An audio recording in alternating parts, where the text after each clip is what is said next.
And I also think making sure your goals are just achievable, but achievable with effort. I think sometimes we massively over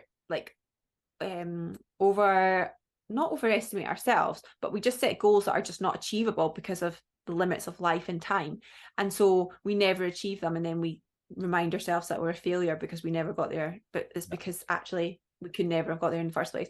But then I also think sometimes we set them too low because we don't feel like we can achieve much. And then we set them too low. And then that's not very motivating. It's like sometimes when these people say, oh, well, if you want to build a habit, let's take yoga. So this is a common one that I will do with my clients.